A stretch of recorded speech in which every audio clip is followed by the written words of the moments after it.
पवारांच्या प्रचारासाठी आता शरद पवारांचं कुटुंब देखील मैदानात उतरलंय. रोहित पवार देखील आता प्रचार करतायत. याकडे कसं बघताय?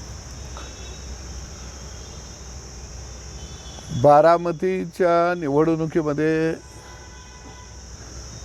महायुतीच्या आणि राष्ट्रवादीच्या नेत्या आदरणीय सुमित्रा वहिनी ह्या निश्चितपणानं बहुमतानं त्या ठिकाणी निवडून येतील. आमची सगळी महायुती त्यांच्या पाठीशी आहे.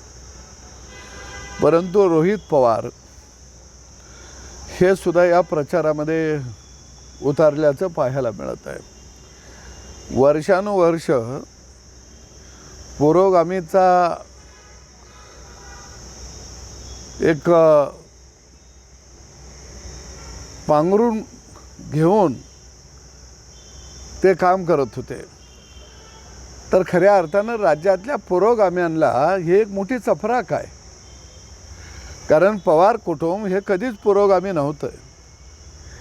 कारण पुरोगामीपणाच्या आडुशानं सत्तागामी हाच एक कलमी कार्यक्रम खऱ्या अर्थानं पवारांनी त्यांच्या कुटुंबाने या महाराष्ट्रामध्ये राबवलेला होता.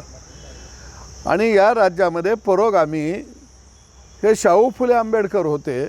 हे फक्त त्यांची नावं घेऊन मताचा जोगवा मागून सत्तेच्या खुर्चीवरती अश्वरूढ होत होते. आणि म्हणून मला राज्यातल्या पुरोगाम्यांना विचारायचं आहे की आता तुमच्यात काय बहिरंपण आलं आहे का? आंधळंपण आलं आहे का? कुठं गेला पुरोगामीपणा? आणि म्हणून हे रोहित पवार असेल किंवा ही सगळी मंडळी डबल ढोलकी वाजवणारी मंडळी आहे. निवडणूक कुटुंबाची असली की आपल्याला सत्तेच्या जवळ जाता येत असलं की सगळं गुंडाळून ठेवायचं.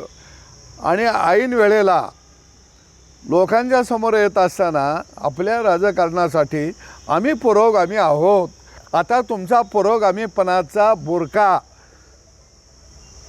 टराटरा फाटला गेलेला आहे, हे संपूर्ण महाराष्ट्रानं पाहिलेलं आहे.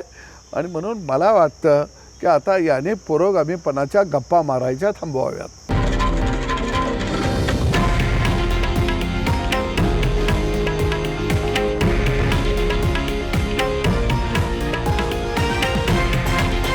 हे आहे देशातील नंबर 1 न्यूज नेटवर्क आणि आपण पाहत आहात TV9 मराठी, एकमेव.